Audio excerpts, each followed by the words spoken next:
what you want, when you want it, where you want it. This is The Mesh. Footcandle Films. Film news and reviews from two guys who really like movies. This episode is brought to you by the Footcandle Film Society.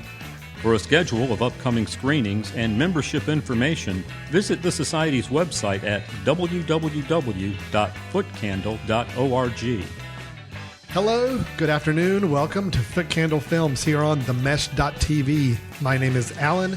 With me, as always, is Chris. Hello, everyone. Chris, how's it going? Doing good. We're in kind of the heat wave part of the summer. We've had a few hot weeks. Yes. Which makes it a really nice time to go into a dark, air-conditioned movie theater, which is what we have been doing quite a bit over this summertime. That's right. And with today's episode, we're actually going to be talking about two fairly big blockbuster movies that have come out, typical summer movie fare. Right. That we'll be discussing. First, we'll be reviewing the film Jurassic World, Fallen Kingdom. I believe I got the naming right on that film. The titles get longer and longer as the franchise goes on. So we're going to be discussing Jurassic World, Fallen Kingdom, the latest dino pick from the original Steven Spielberg film. That this is now the fifth film, I believe, in this longer series. Then we'll move on to another sequel, this one of the animated sort. It is Incredibles 2, which is a sequel to a film from many years ago. How many years ago was it? It was about 14 years ago. The Incredibles, one of Pixar's earlier films and one of their biggest hits at the time. They now have released a sequel, and we're going to discuss both of these films. Because these films are so big and so mammoth to talk about, we're going to be skipping through news this time and not having any news items to share. But rest assured, we have another episode coming up within probably a week after this one comes out that will have some news as well. But we're still going to wrap up the show with our recommendations for the episode as we always do. So, Chris, we got a big dino-sized episode to chew into right now. Are you ready to get started? Absolutely. All right, here we go with our first review. It is Jurassic World, Fallen Kingdom. I know why we're here. A rescue op. Save the dinosaurs from an island that's about to explode. What could go wrong? These creatures were here before us. And if we're not careful, they're going to be here after. Life cannot be contained. Life breaks free. Life finds a way. Chris, Jurassic World Fallen Kingdom is, as the title might infer, a sequel to Jurassic World, which came out, I think, maybe 3 years ago, if I remember correctly. I think that's right. About that time frame. Starring much of the same cast as the original, which is you have Chris Pratt, you have Bryce Dallas Howard, and that may be the only two real key elements from the first film, more or less. As far as nobody else wanted to show up again. Well, maybe it was. Blue did. Well, I was going to say, as far as the human elements, yes, those are the only two. But we did have some of the same dinosaurs that we typically see in our film. And we have a little bit of a different type of plot this time around, I will say. The island itself, that where the dinos are now residing, if you remember in Jurassic World, this is the island where the theme park actually was finally built and people were enjoying. And then everything fell apart and dinos ran amok and chased all the humans out, and that's where we left the film last. Well, now that island, its dormant volcano begins roaring to life. So we have Owen, played by Mr. Pratt, and Claire, played by Miss Dallas Howard, mounting a campaign to rescue the remaining dinosaurs from this extinction level event. Now, and I'm not spoiling anything with this, because if you've seen any of the trailers for this, you do know the action does move to the mainland at some point in the film. I think I can be pretty safe in saying that, because it actually happens relatively earlier in the film. And again, every commercial I've seen and trailer has pretty much showed some scenes of dinosaurs on the mainland. So with that being said, Chris, you were not a big fan of Jurassic World, the previous film before this. You didn't if I remember correctly, you didn't actively hate it, but you just didn't care for it. You didn't find a lot to really enjoy from it. Am I right in my recollection on that? Correct. I think I was surprised that I actually liked it as much as I did. You had you came out of it a little better than maybe you expected, but you still did not. But fair to say, not a fan. Okay. Sure. I was probably a little more positive on Jurassic World than you were. And I'll tell you why. I like dinosaurs. I like big monster creatures stomping around. I like movies with big creatures in them. I typically will have a soft spot for those kind of films. Mm-hmm. But you know what would be interesting to tell you, and I don't know if you've ever really picked this up from me or others are normally surprised to hear this. I'm not the biggest fan of the original Jurassic Park. I don't think Steven Spielberg's movie was that great compared to a lot of his other films. I thought it was great popcorn entertainment at the time, but in general, looking back on it, and I've seen it a few times since then, it's got some issues, and it's mainly based on story. I did not know. I thought you were a big fan. No, of the original. story's always been the big issue for me with Jurassic Park. I think the visuals are amazing. I think the characters are pretty good, but the story was always just so lacking. And I will never get past the fact that how in the world in the ending scene a Tyrannosaurus Rex can somehow come into a building and take care of these last remaining raptors that are endangering our heroes without anybody hearing or seeing this giant thing walking into this building at the end. It's always killed me with that movie. And for some reason, I hate to say it, the same thing happens in this film. T-Rex comes out of nowhere where nobody hears him stomping, nobody hears him roaring. He just swoops in and saves the day at one moment. That's all I'm going to say about my review before I turn it over to you. I'm just going to say I'm not been the biggest fan of this franchise.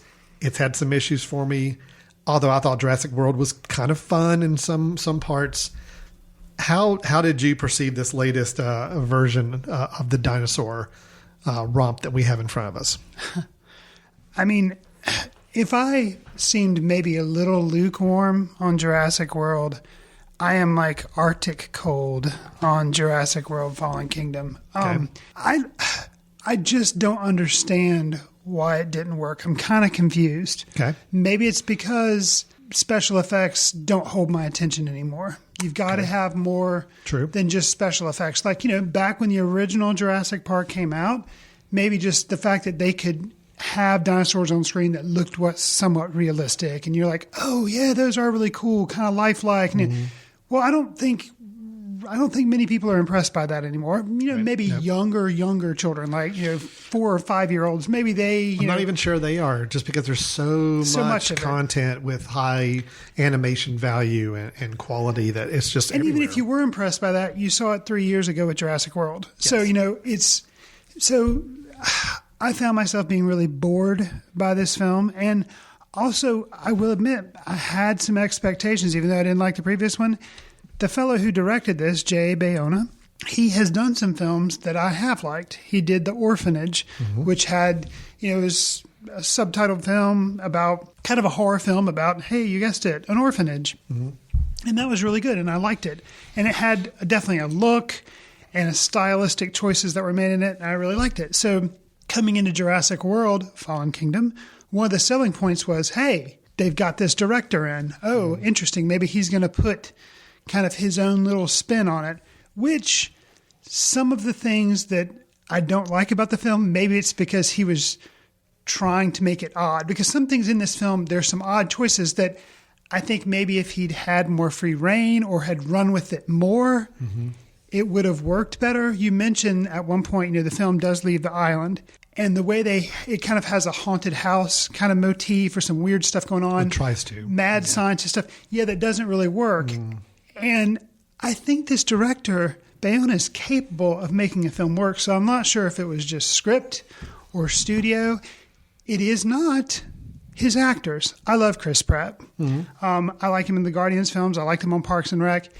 He was, he was good in the first Jurassic World. But here it's just like, it's just like he's trying so hard to make this stuff work. Bryce Dallas Howard, I like her okay too.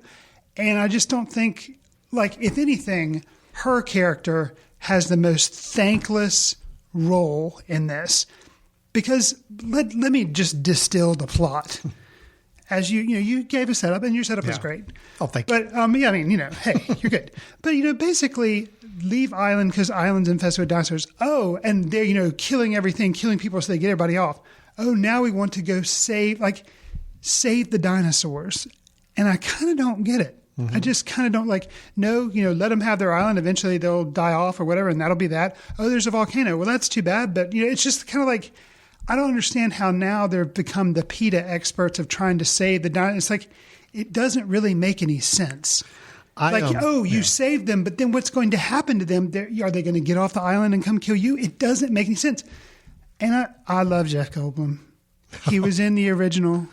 Yeah. I get it. I think he returned for one of the sequels. Oh, he was the lead actor in Lost World, the second. Okay, the second one. The sequel to Jurassic Park. And yes. I liked him in Thor Ragnarok. I like Jeff Goldblum.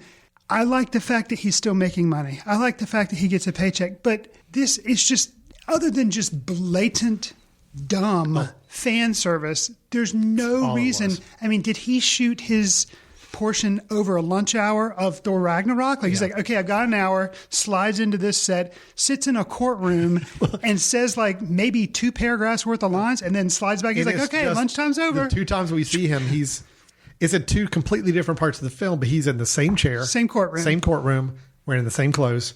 It was basically saying the similar stuff. And he could have shot it in 20 minutes. Oh yeah, and I mean, and I love him. That's with retakes, right? But I just don't get it. It was pure fan service. And he's in the trailer, so you're like, oh, Jeff Goldblum's that, and it's just so disappointing. And James Cromwell, who's also in this film, is he a good actor? Is he in the film? Yeah, he's the guy that got all the prominence from Babe and everything. Good English actor. He's in this. And just so, like, wasted and just not, oh, man. Chris, here's the thing. I'm going to do a little going back in time on this. Okay. Everything you described, I'm totally on board. I wrote down in my review, dull and uninspired. But everything I have an issue with this film, I can relate back to the story, to the screenplay, to the writing. Okay. I don't think it's the visuals, because actually I think Bayona did some really cool visual shots at times. He does try, yeah. I mean, there's a few moments where I'm like, oh, that's a beautiful shot. It didn't amount to anything. It didn't make the scene work, but it was a beautiful shot. Great use of light and shadows at times, and just framing of things was really good. I think the odd nature of the story had potential. I think there were enough. I think they were prepared at this point to say, let's kind of go a little off the rails. We're going to be a little odd with this film, and we're going to make some things darker, and we're going to make some things really weird and just strange. And I kind of wish they'd gone full tilt with that, because I would have appreciated the film a lot more. I put everything on Colin Trevorrow. He's the writer of this film. He wrote and directed Jurassic World. His writing credits, not that strong. And I liked his writing and directing on Safety Not Guaranteed. But I know you did. Then, but I'll tell you what, he has fallen off since Jurassic World. I didn't really like Jurassic World. So. But you want to know something about Colin Trevorrow with Safety Not Guaranteed? Yeah, sure. He didn't write it. Really? Nope. Derek Connolly was the writer of that now. Derek Connolly is his writing partner on Jurassic World and Jurassic World Fallen Kingdom. The fact that he's been booted from Star Wars Episode 9 because I think some people saw maybe some of the talent of his work and said, we're not quite ready to commit to this guy to this. And then they rehired J.J. Abrams. Yes. Right. Okay. I just don't think this guy's a good writer. He hasn't really written anything else. It's Jurassic World Fallen Kingdom. He's already slated to write Jurassic World 3. And that's it. Everything else is like TV movies or some short films or something like that.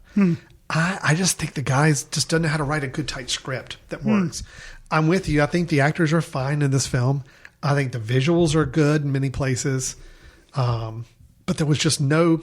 Well, okay, I will give some fault to the director, because to make an action scene exciting... That's the director. A writer can't say, make this an exciting scene. This is going to be an exciting written scene. The director has a lot of responsibility to say, how do I make this exciting? And when you have a film with a lot of dinosaurs on a volcano-ridden island and transporting them back to the mainland, it's your own fault if you can't make an action scene exciting at that point. I'm sorry. Okay. So I did think this was a very lifeless movie. As much as I thought Jurassic World was okay, I'm with you. This one, to me, dropped down. But it's a shame because I felt like there was so much potential there. That was my disappointment, is I thought maybe this was going to be the one that really set the franchise on a different visual tone or make something really unique. And it tried in little glimpses, and it just never got there. Well, so that's the thing, is it's kind of a backhanded compliment, but it's just kind of... I don't like this movie, but I do admire that at least it seemed to be trying to do something different. Like you're saying, it seemed to try to going off the rails on purpose to try to glimpses of take it in different directions without getting into kind of spoiler territory, although it's not really because it doesn't really make any sense and doesn't really resolve anything. But there is a new twist on the whole cloning aspect. You remember with the original Jurassic Park, that's how they got the dinosaurs, is they cloned some stuff from like something in amber and they were able to do stuff. Okay, so that's kind of brought up again, and it's kind of they're again kind of, maybe it was a writing thing, but maybe they were trying to do something interesting with it, but it just kind of fell flat. Yes, taking it off the island kind of fell flat. But there was potential, but it just didn't. Well, in films, you have a difference between a story and a screenplay. Story is, here's the general thing of what we're trying to accomplish. Here's what this film is going to do. It's going to move us from this point to this point, and here's some of the bigger beats we're going to try to hit. Then screenplay is actually taking those story concepts and putting them into words and actions and scenes. That's where I think the breakdown happened. Because I think if you drew this up as a story, there's something here. There's something kind of interesting. This is a middle story point between this new franchise where you take Jurassic World and you've got a film where you have realized the potential of what Jurassic Park was supposed to be. A big theme park with people and crowds and kids and souvenirs and all. We never saw that in the original 3 films. We saw what was the failed attempt to make one, but we never actually saw it. So that's actually one thing I really liked about Jurassic World is I like the whole montage of, oh, wow, there actually is an amusement park they built, and there's people going, and they're buying tickets, and they're getting souvenirs and refreshments while they're watching a water dinosaur show. It's cool. Right. And I understand where they now want to go with their next film, okay? Because this film does set up a next film pretty clearly. Yes. And I feel like that this middle film is like, okay, we need to get from film A to film C. Right. Somehow we need to do it. And how can we make it interesting? And they stumbled. They had a concept and it just didn't work. See, that's interesting because I feel like you and I are both hitting on a note that we hold in common is that where this film ends up and how they kind of hint what will be what you're saying, Jurassic World 3. We don't know what they're going to call it. But the next film, I feel like there's potential there. I think there's a lot of potential there. Basically, for me, it's kind of like instead of Planet of the Apes, it's like Planet of the Dinosaurs. Yes. And I think that if they run with that and fully commit to that and really kind of branch out and don't do a lot of stuff that they've done in any of the other movies, I think there's potential. Has they said who will direct? You said they're writing it, but they don't have a director attached. No. Okay. Nope. Interesting. I'm with you. I actually probably the last 5 minutes of this movie were probably the most interesting to me. Because at least I said, oh, okay. I see where they're going. I see what they're setting up. It still didn't make sense to me.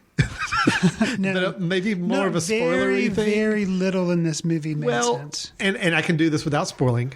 Let me just say that the dinosaurs that are part of this final resolution are not the dinosaurs we see in a montage that follows along, although that doesn't make any practical sense to me of why we're seeing dinosaurs that are something's happening to them at the end of this film, but yet somehow that leads to different dinosaurs we see in a montage, which doesn't make any sense to me at all. Yeah. So anyway, there's a lot of points in this film like that where you're just like, this doesn't make sense. Why does someone go into a cage of a giant, terribly, terribly terrifying dinosaur because he thinks the dinosaur is asleep and go into the cage and leave the door open on his way in? It's those kind of actions, that that's the whole story. That's the whole screenplay. It's like, that just doesn't make any sense. And I can buy cloned dinosaurs and I can buy a theme park around dinosaurs, but when you just show me really dumb actions or just things that just don't make any sense, or an interesting plot line like the whole cloning thing, right, that could have been really cool, but then you throw it in such a lazy, haphazard way. Right. Yeah. Disappointing. Very, very disappointing. Yeah, kind of, I think at one point, maybe it was prior to Jurassic World coming out. Seems like you and I we'd have to get our intern to go back and look at the archive of all the episodes we've recorded. But I feel like you and I have discussed how it would be interesting if they took Jurassic World or took the whole Jurassic Park idea and made it into an R-rated movie. Oh, yeah. And it's just like, okay, here are dinosaurs. This is really upsetting. Just stuff. And if they did that, that could be a way of completely, changing directions. Or, so that's one option. Yeah. Make an R-rated Jurassic that Park would work. or a Jurassic movie. Okay, other direction they could go, which would be interesting, and you've got Chris Pratt, so he's got the chops, and I know you probably wouldn't care for it, but I think there's an audience out there. Make it a dinosaur movie, but have it be kind of like slapstick, ridiculous stuff. If you're going to have something as stupid as a guy entering a cage and a dinosaur smiling at you, then just make it like a Brendan Fraser Jurassic Park movie. Like, do that. Like, I don't know, because Chris Pratt is a funny guy and he has some funny lines, but he's in here to be an action hero, and it's just kind of different. Like, I don't know. I don't know. I'm not really sure what you do at this point, but but whatever they did with this, it didn't work. My thing is, I think you've got to pick a tone and you got to go with it. And I could see a very serious, high-minded movie coming out of the next one. Yeah. Just because of the whole setup that we're left with. Right. I could see it being slapsticky, stupid, dumb fun as well. And that's fine. Just pick a tone and let's roll with it. Stick with it. This movie had a lot of different tones it was trying to balance, and I just don't think it did any of them very well. Right. I love the concept of, oh my gosh, there's dinosaurs in a giant castle-like house, and we can actually be kind of creepy and scary with it. Well, but it wasn't. I mean, it was really kind of lazy and really a lot quicker than it should have been in some places. And again, they just didn't commit to a style and a tone. And I think that's a real problem for the film. So. But they've already made enough money that there probably will be a third one. Oh, there will absolutely, most definitely be a third one. Great. Absolutely. All we can hope is that the trajectory changes, because, I'm the weird guy that thought that Jurassic Park 3 was probably my favorite of all 5. That's how weird I am with this franchise, the one that most people just throw away really quickly. I actually had the most fun with number 3. Joe Johnston, I think, was the director of it, and I liked it. And Sam Neill came back for that. Okay. It was William H. Macy was in it. Okay. Tia Leone was in it. But I thought Spielberg's was just really heavy-handed, and just the story wasn't as strong. And then Jurassic World, I thought was okay. It was all right. It was something, not great, but it was at least some entertainment. This one, I do feel like is just didn't have a good direction to it. So here's hoping that their next one, if it's the final one of this trilogy, if that's what they're doing. I mean, I don't know. Okay, I didn't know if that was like a stated thing. Everybody does a trilogy, so I'm just assuming that's kind of the idea, and then they'll reboot it again if they want to keep making more. So, Jurassic World, Fallen Kingdom. As you can tell, Chris and I are not the biggest fans, but it's probably more from an air of disappointment than it is we just hate this film. It's just, it just didn't work, and it just wasn't fun, and it was boring. How in the world a dinosaur movie can be boring, I still don't understand how anybody can let that happen. So. Yeah, and I mean, if they didn't have enough story, just have the action scenes and trim it down a little bit, because it was over 2 hours long. Yeah. So, make it a little shorter, and that way maybe you don't have to work as hard to have dumb dialogue or random Could be. Yeah. I still blame Trevor Rowe. That's where I'm laying the blame. I am. Well, he's going to have to prove me wrong. He's got to show me in a film he's either writing or directing that he can pull together a good story, because fair enough. I am not very confident right now. Okay. Jurassic World Fallen Kingdom, probably still playing at places near you by the time you hear this episode. And of course, if you have any thoughts, disagreements, or agreements with us, feel free to let us know. We'd love to hear from you. Let's move right on to our second review, which is the sequel to the 14-year-old franchise starter, The Incredibles. This is, as you would anticipate, Pixar's Incredibles 2. So, are we going to talk about it? What? The elephant in the room. What elephant? Mom's new job. I'll watch the kids, no problem. That's not the way you're supposed to do it, Dad. They want us to do it this way. I don't know that way. Why would they change math? Math is math. Okay, Math Dad. is math. Hello? Hey, honey. How are the kids? Everything's great. Incredibles 2 picks up exactly where The Incredibles left off 14 years earlier. The movie starts with them battling an enemy that had just happened in the last closing scene of The Incredibles. You think this was probably a deliberate choice on the part of director and writer Brad Bird. Mm-hmm. Before the movie starts, however, there seems to be another deliberate choice. Mm-hmm. And that actually, they've done this with Coco, so maybe it's a Disney thing now. They're going to start doing it with every movie they put out. But they had the cast kind of addressing the audience and kind of what you would usually think would be like a DVD extra of them talking about their experience of making the movie. But you had Craig T. Nelson and Holly Hunter, you had Samuel Jackson, you had the director Brad Bird making, little pithy comments here and there. And the closing one was Samuel Jackson smiling at the audience and saying, it's been 14 years, don't worry, it's going to be worth the wait. Mm-hmm. I do remember that, yes. Then cut to black and we see Incredibles 2, the movie. Yeah. Obviously, from the way I'm introducing this, that irritated the heck out of me. But Alan, from your perspective in the movie that you saw unfold, did Mr. Jackson's promise come true to you? Did Incredibles 2, was it worth the wait? Can we believe Mr. Samuel Jackson in anything he does in the future? Correct. I'll say this. I had a really good time with this film. Okay. I do think it was worth a wait. Was it as good as the first Incredibles? No. Actually, there was a pretty big gap between the first one and this one. Okay. However, compared to most other animated fare that I've seen in the last several years, and even a lot of other superhero movies I've seen in the last several years, I think this was a very fun, entertaining film. I think there were a lot of things that worked really well in this film, even some that worked better than the original. I think the action scenes were actually more exciting in this film than they were in the original. Okay. The animation is much sharper and clearer and cleaner than it was, but that's also 14 years of technology advancement. Absolutely. So I enjoyed that. I think there was more humor in this film, which I also thought was fine. But it all sacrificed, for all those things, I think what it sacrifices the heart that I think the first film had. I didn't get the emotional impact from this film that the first one had for me. The first one was, there's still some moments in that first film was like punched in the gut, really good emotional beats for a family drama. This one, I didn't feel any of that. It seemed to be sacrificing the emotion and the more drama elements for just pure humor and more action. Okay. Luckily, in those two elements, they were really good. It was a funny movie. It was an exciting movie. So it worked in those elements. But it's not, Incredibles, the first one, is one of my, I think, top 20 films of all time. This one's nowhere close to that, but it's still, in terms of animated fun films, this is definitely a high-rated one for me. So that's where I am. If it was a standalone film by itself, yes, I'd probably have a little higher opinion of it. But as it is, comparing it to the original, I've got to say it's definitely worth watching, but just don't go in expecting it to be rivaling that first one because I feel like it falls pretty short of that. What would be your thoughts?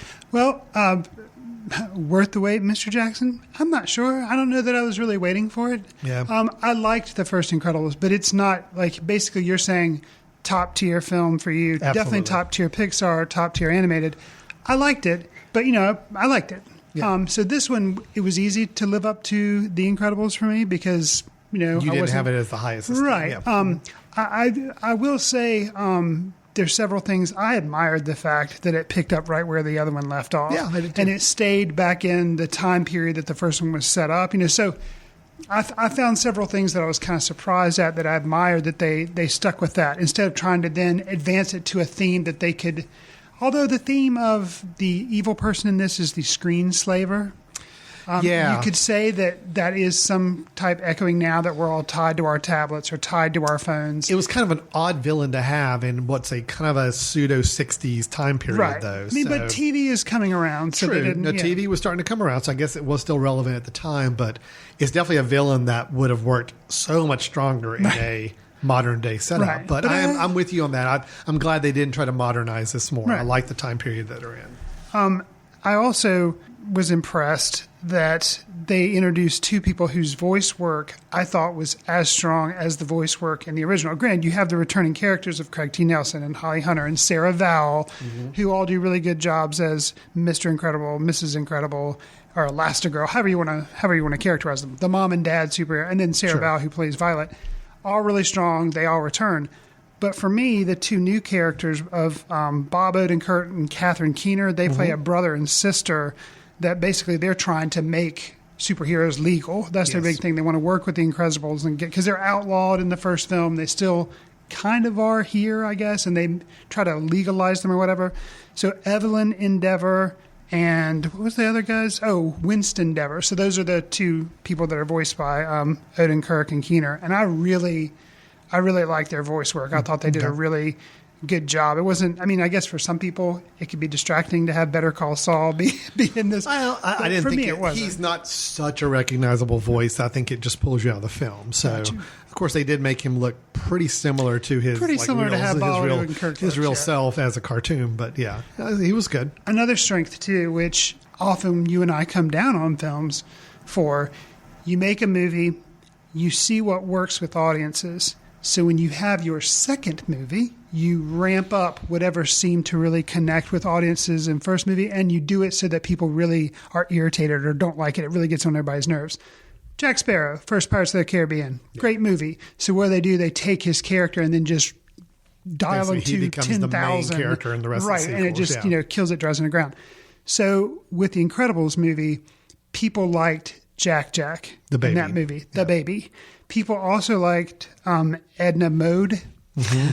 And I did too in the first movie. I liked him. So I was afraid that this movie would basically be taken over by the baby, which he is in this movie, I guess, more. He's definitely in it more. But I don't feel like he overshadows what's going on. Comes close a few times. comes but close. I think it was a good balance. And Edna Mode, I actually wish she was in the film a little bit more. I think she was kind of shortchanged in the film. But I liked her coming back in and doing what I really liked her piece in it a lot. I did too. And I guess maybe they could have put a little more, but I'm just glad they didn't overdo either one. I thought that was nice.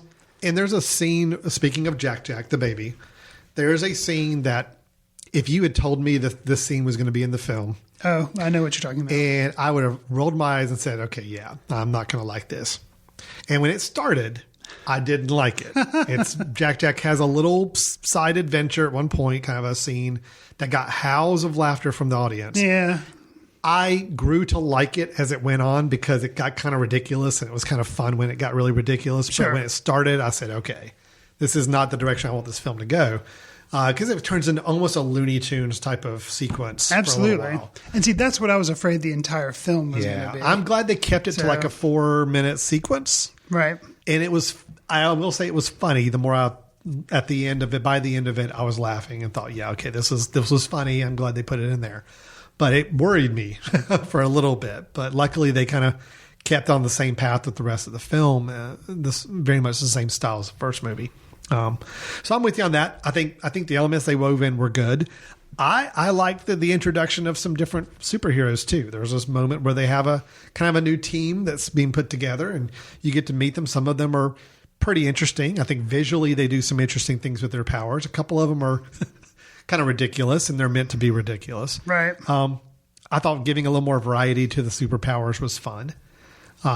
Visually, there are a couple scenes I thought were just amazing. I think Elastigirl has a really elaborate chase scene on a motorcycle, and just the way they've shot that and put these sequences together was really exciting. It was a very exciting scene for me.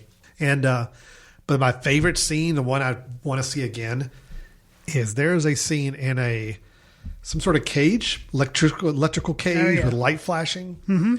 That was visually really, really cool. It's almost like the shots almost went more 2D at many places, like animation style and flashing with these bright lights. Could be seizure inducing. That would be something I'd be a little worried about for some audience members. When I went to go see it one time, they had up a sign that said, "Warning: there are some scenes that could cause stroboscopic effects." It was pretty intense. Yeah, it was neat looking. It was actually kind of scary, but it was cool. I mean, so those kind of moments, like the visually, I think they did some more interesting things with this film, and I really liked. And there again, I think the action scenes themselves were. I enjoyed the action scenes in this film so much more than most of the big blockbuster CGI live action scenes that a lot of these superhero films try to build in. To me, these are more exciting in this film. I had a good time with them. So I would agree. So I liked this film. Maybe, I guess I could appreciate it because I've seen so many bad animated movies. So I won't say I like it better than the original, but I'm glad I saw it. I would definitely recommend it. And again, and by me saying I don't like it as much as the original, I'm definitely not saying this is a bad movie because it's not. Sure. Just the original I've got on such high regard that this one is some notches down, but it's still in a top tier animated family films that I've seen. So, I mean, this film had a superhero called Reflux. And his power was that he basically would regurgitate acid reflux. It's acid reflux. And it was disgusting. It was disgusting. But it was hilarious. I thought it was funny. Yeah. It was great. No, it again, they ramped up the humor. And that's the thing. The first one was very funny. Mm-hmm. But it were also a lot more dramatic moments. I don't know if you remember in the first one. I mean, it was... Mr. Incredible was kind of midlife crisis. And there was some scenes of him working at the insurance company and punching his boss and getting fired. Wow. And it was just like... Whoa, this is kind of getting a little depressing and dark for a while. It never touched that at all in this film. I mean, it never got to that level. The closest we got is he had a really funny breakdown moment in this film trying to take care of all the kids. And I think at one point he just kind of loses it. But it's definitely played more for laughs than it was for drama. Sure. So that's the thing I think that sets that first film apart, is it just had a really great emotional side of the film that they didn't really spend a lot of time with on here this one, but I'm okay with that. It was still a fun film. Well, and I will say too, going into this film, the summary on IMDb is Bob Parr, Mr. Incredible, is left to care for the kids while Helen, Elastigirl, is out saving the world. You give me that description and I'm bored. Yeah. Because basically I'm like, great, this is Mr. Incredible as Mr. Mom. This is going to be boring. Well, and it also sounds like it's just a reverse of the first film. Right. Because that's basically what happened in the first film. That's true. And you could argue that this film is just kind of a carbon copy of the first film. There's a lot of similarities to it.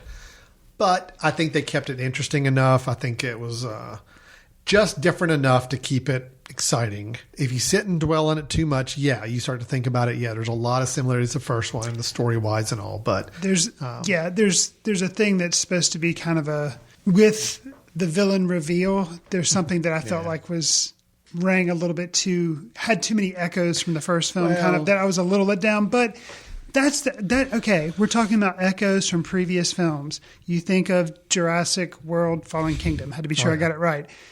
Like, the problems with that maybe were that it wasn't making echoes. It was just, it didn't hold together. Like you're saying, the script wasn't there, the screenplay was.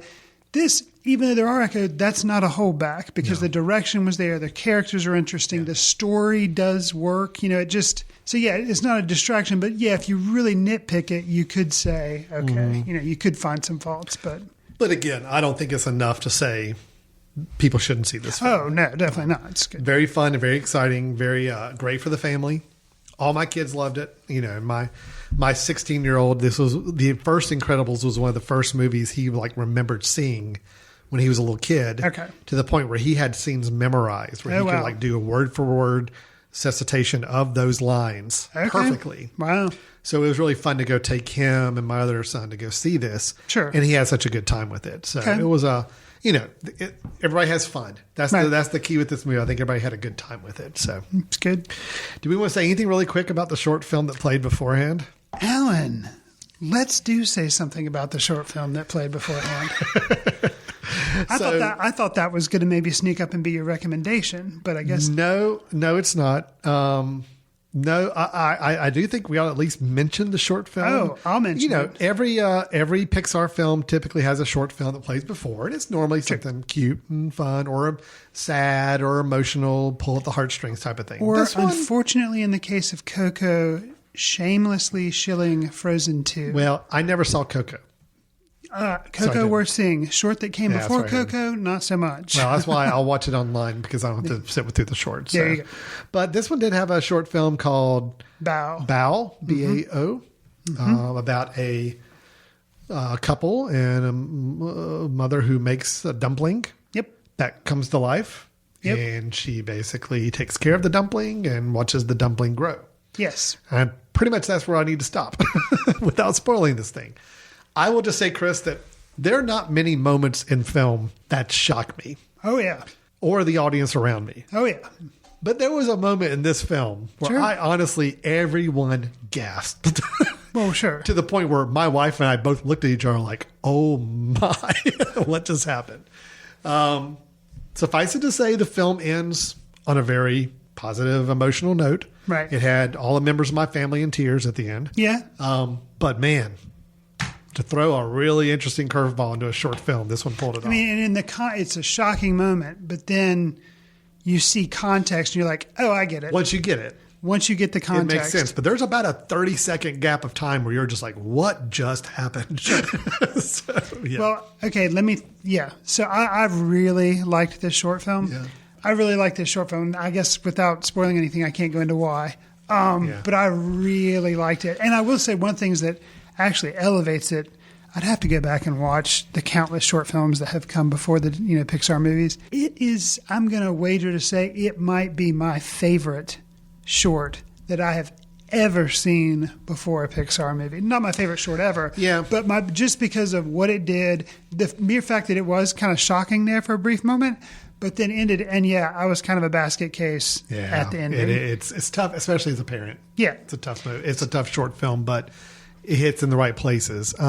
There was one short film, and I don't even remember what Pixar film it was, but it was the Magic Act with the rabbit. Presto. Presto. I loved Presto because I thought it was just hilarious. Okay. Definitely didn't have any of the emotional impact that this did, but that was still kind of my favorite high bar. Like, I love the just humor of that short. This one, from an emotional level, it's definitely like the most gut punch short film. Oh, yeah. I really liked it. Whew. Even just thinking about it now, it's like, oh, yeah. Yeah. It's good stuff. Let's move on. Okay. All right, so that's our reviews for this episode. Jurassic World, Fallen Kingdom, Chris and I are not big fans of. But then Incredibles 2, we do say yes. Good film, enjoyable, had a good time with it. Both are still playing. Both seem to be doing okay financially. Incredibles 2 actually setting box office records for highest animated debut, which is great to see. That is good. Which means we may not have to wait 14 more years to see another one in that world. I'll have to say, though, even though the original one did really well, in a way, and kind of something Brad Bird alluded to in the whole DVD extra that was in front of the film that I didn't like. You kind of said, like, we kept having a story, but then we said it wasn't good enough, or we would keep reworking it. You know what? If you're going to take 14 years because you're really trying to get something right, have at it. I'd rather you do that than rush out a sequel every 2 years just because it's a money grab. No, I don't have a problem with the time. Right. I mean, I never once said and got upset because we were having to wait so long for the sequel. Sure. I would have been perfectly fine if The Incredibles was a one-off only movie anyway. Sure. Having a sequel that turned out to be pretty fun, yes, is definitely was a nice bonus for me. So that's good. I imagine, fear not, they probably will do a sequel, but you never know. I can't imagine nowadays Disney and everybody else, I can't imagine why they wouldn't. Right. So, all right, so that's our reviews. We're going to take a quick break from the show, and when we come back, we will finish up the episode with both of us giving our recommendations of films we think you ought to check out. So stay tuned to Footcandle Films. We'll be back in just a moment. We'll get back to your show in a moment. Just a reminder, you're listening to The Mesh, an online media network of shows and programs ranging from business to arts, sports to entertainment, music to community. All programs are available on the website as well as through iTunes and YouTube. Find out more at themesh.tv and give us feedback on what you like. And now, as promised, back to your show.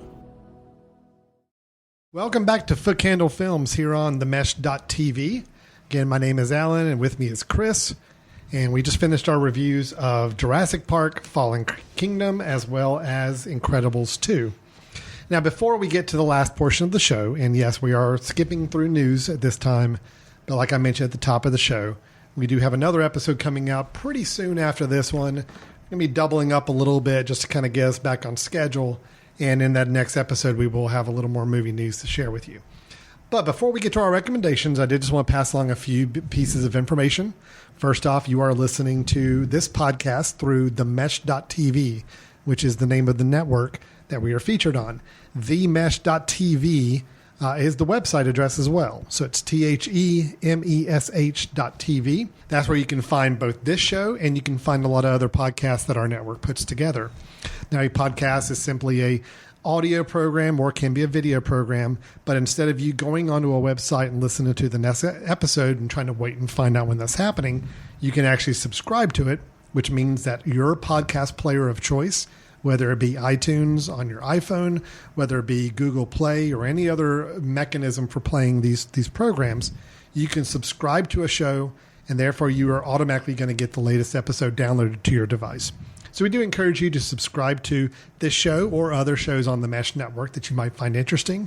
They're all free. They can all be played on a computer, phone, tablet, or even your TV set has the capability nowadays to play podcasts in many situations. So we appreciate you listening, and please let us know of any feedback. We'll give you some notes at the end on how you can do so. Chris, we're getting closer to a certain key event coming up in September. Do we want to go ahead and tell people about this event?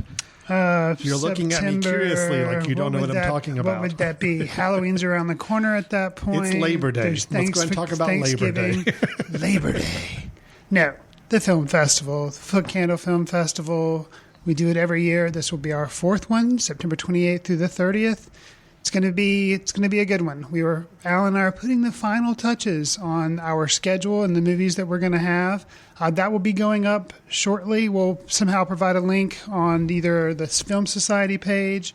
But if you're interested, check it out. It should be good. We're going to have a lot of good films coming that we're really excited about. Absolutely. Combination of both short films and full-length narrative and full-length documentaries. So it's going to be a good time. It'll be great. And, last year at our festival, it was our 3rd one.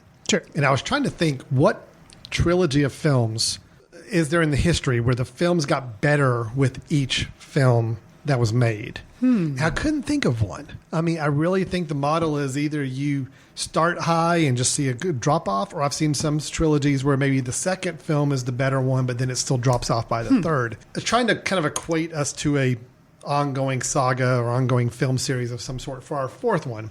And I've got nothing. I can't think of. You know what this is going to be? This is going to be the really successful reboot of our film festival. So this will be like Batman Begins. That's true. Maybe that's what this can be. No, that's it.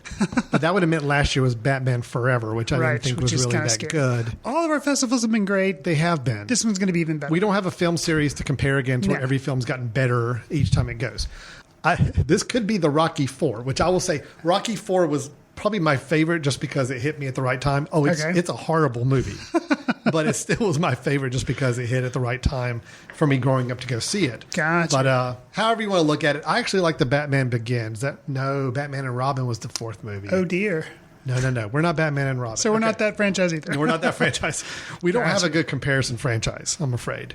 But just know that each year gets better with ours. Yeah. And we're looking forward to the 4th year. We're like, although whiskey doesn't get good, I think, until like it's aged for 10 years. So anyways, we're like a fine fill-in-the-blank alcohol that gets better every year. Wine, whiskey, whatever it may be. Yeah. Let's just go with that. That sounds a lot better, a lot safer for us. All right, Chris, every episode we try to bring up a film that is either a film from the past or maybe it's a new one that might have slipped under the radar for a lot of people, or just one we want to bring back some attention to.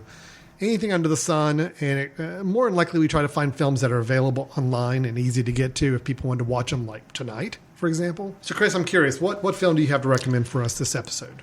Okay, we talked about 2 sequels in this show. One was only the second movie. The Jurassic Park has had like 10 million. Well, often, a lot of times, Al and I are bigger on originals as opposed to sequels. Not always, but sometimes. I'm going to recommend a sequel. Okay.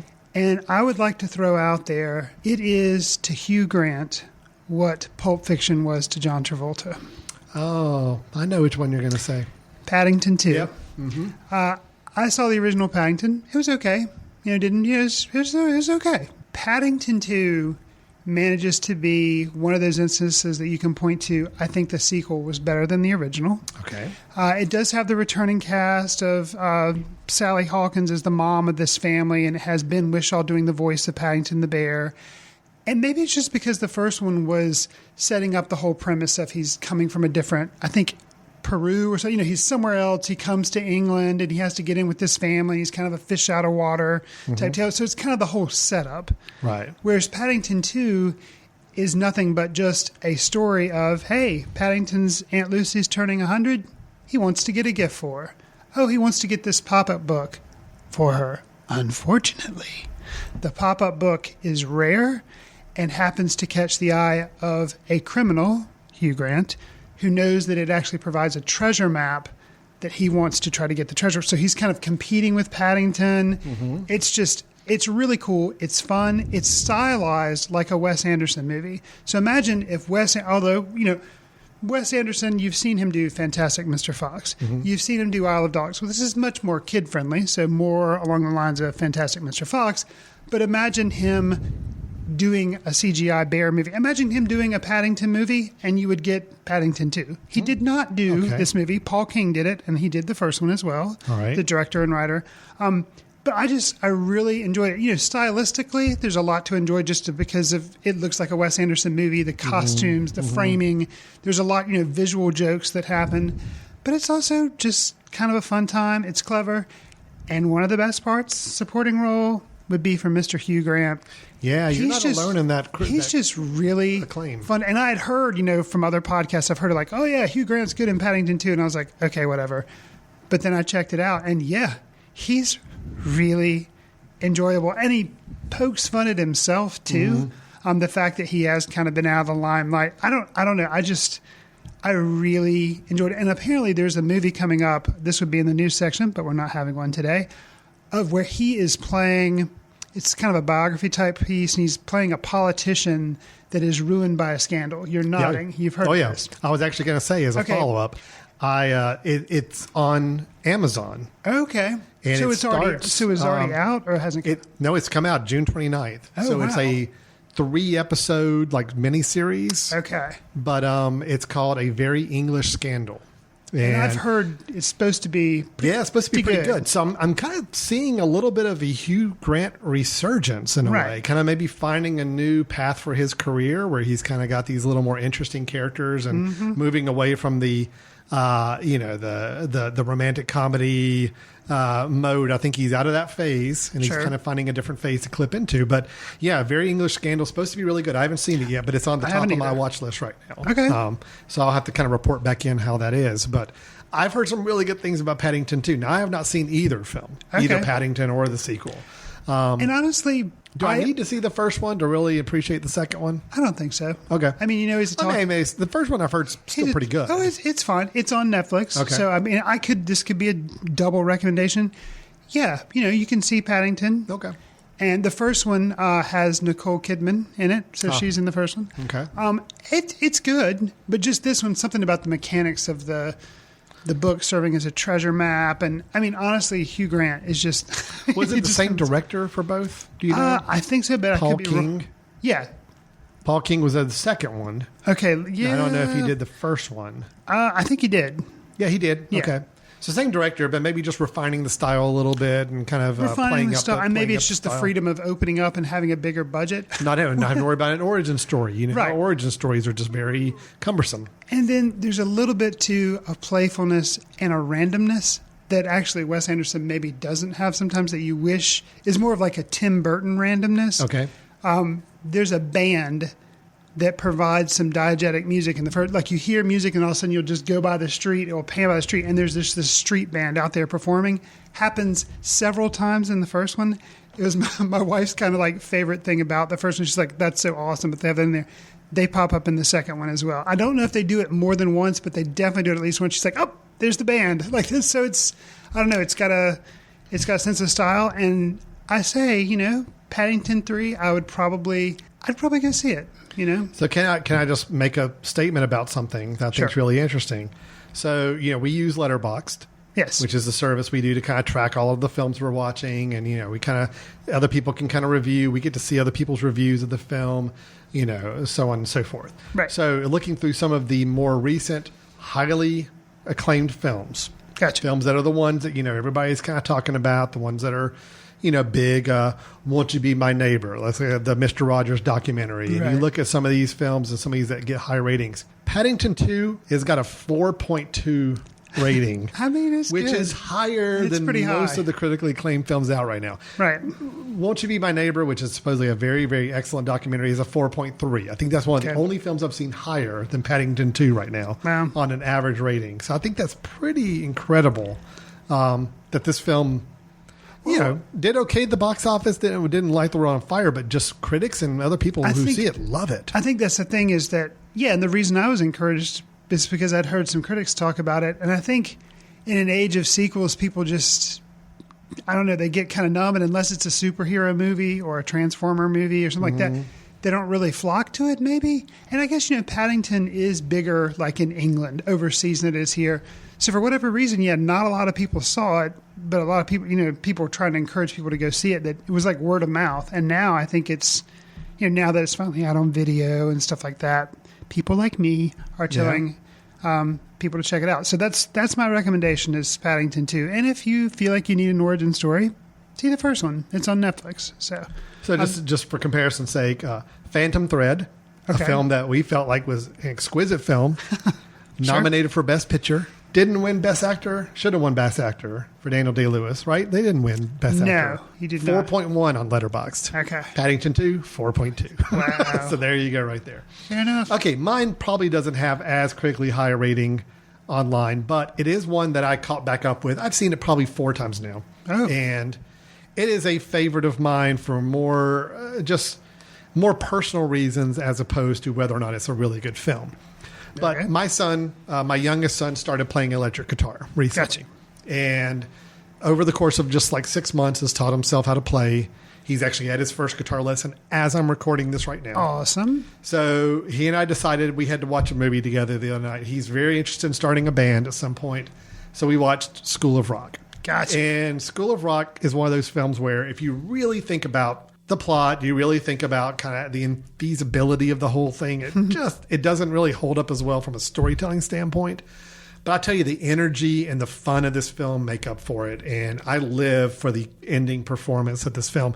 For those who are not familiar with the film, it stars Jack Black, and it's directed by Richard Linklater, written by Mike White, which I think is one of the reasons why it's probably one of Linklater's most accessible films. Yeah. I think as far as people can just watch it and appreciate it and enjoy it, you don't have to do a whole lot of thinking, or it's not a lot of inside humor. It's just very family-friendly, simple fare. Sure. But it's got a great sense of humor to it. Jack Black is one of those performers, I kind of take it or leave it depending on the film he's in. This is a perfect match of his sensibility and his comic style. Plus, you got the fact that the kids in the film are actual musicians. They're not lip syncing. They're not, trying to pretend like they're playing instruments. No, these are really good musicians playing in the film. Okay. The plot's pretty simple. It's Dewey Finn as a musician gets kicked out of his band, trying to look for income, trying to get a job. He falls into an opportunity to basically play a substitute teacher at a private school. He's not. He's basically impersonating his roommate. And once he gets into this school, he realizes that he has an opportunity to turn these kids into a rock band so he can compete at the Battle of the Bands and get his name and reputation back. Gotcha. So, of course, hijinks ensue from that point. But, the actual mechanics of him trying to cover up being a teacher is not as entertaining. But the scenes where he's teaching the kids about music and they're playing and they're trying to create this band is really fun. Okay. And then it culminates with a great performance of a couple of songs during that Battle of the Bands at the end that I think are just wildly entertaining, well done. It just puts a smile on your face. It's a good, fun film. So as much rock music as I'm hearing blaring in my house every night right now, this seemed like a good fit for the time. Sure. And like I said, Richard Linklater has made so many films, and many of them really good. Mm-hmm. Some not so much, but most really good films. But it's just a wide range of film types. This, to me, is still his most accessible. You could pop this on at any time, and people would enjoy it. I think the fact that it's on like TBS and all these other cable channels almost nonstop. I mean, all I really had to do to find this is do a search on my TV channel guide and say School of Rock. And it's like, yep, it's showing on this channel tomorrow at 10 o'clock. Excellent. Awesome. Record it for me, and I want to watch it. So okay. That's my recommendation. We had a lot of fun watching that together the other night. So if you've got a kid who's at all musically inclined, I think it's worth checking out for sure. Cool. So that's our recommendations for this episode. So Chris was recommending the film Paddington 2. Or you could also see Paddington 1, but I'm strongly recommending Paddington 2. Okay. If you have like 4 hours to spare, Chris is recommending you watch both. Right. So that you end with Paddington 2, which he thinks is a better film than the first one, and just an overall good film in general. Yeah. Sounds like it's a good evening, though, if you want to check out both of them. And I'm recommending School of Rock. So both of us are recommending films that it's good to huddle the family around the TV and check out a good film together. That's our show for today. So we have reviewed 2 films and we've recommended 2 films. So giving you a lot of film information to go into the weekend or go in and decide what you want to do with your hard-earned dollars if you go to a movieplex or if you decide to rent something online. Chris, if people have some thoughts or ideas about what we've said, agree, disagree, or just want to chime in the conversation, how should they go about reaching us? You can send us an email at info@themesh.tv and just mention Footcandle Films in the subject line. And like Alan said, tell us what you like, didn't like, a movie we should check out, or tell me how awesome Paddington 2 was. Or, tell us what we missed about Jurassic World Fallen Kingdom and actually how it is the best Jurassic Park movie to have been made. Maybe it is. We just don't see it. Hell, open our eyes. The thing is, I've actually read some people online saying that they think it's one of their favorite Jurassic Park movies. I don't understand, but I mean, to each their own. Right. Absolutely. Write us in some reasons why. We'll be glad to share them. The great thing about film is that, it is an art form and Absolutely. people can have different impressions of it. Chris and I just did not have a very good impression of this one, but that doesn't mean you may not. So please let us know if you have some different thoughts on the film. Okay. Well, with that, we'll wrap it up. Again, Footcandle Film Festival is coming up September 28th through the 30th of this year, 2018. And besides that, and just keeping a lookout for that and when tickets go on sale. Otherwise, just look out for our next episode. We should have another one coming out very soon. And we actually know the films that we'll be reviewing. We'll be reviewing Ant-Man and the Wasp. That's correct. The latest Marvel Studios film with Paul Rudd and Evangeline Lilly. Mm-hmm. And then we'll also be doing a review of the documentary RBG about Supreme Court Justice Ruth Bader Ginsburg. RBG. Correct. Not RGB, which we as video people have tended to slip into and say accidentally. But Absolutely. No, it's actually her name, and it's RGB. No, RBG. Yes, you see we have problems with this. I already did it. It's going to be a problematic recording in a few days. It is. But we will have those 2 films to discuss. One big Marvel superhero film and one documentary film. So it should be a good mixture of a show. Look forward to talking to you at the next episode. Thanks for tuning in. See you in the ticket line.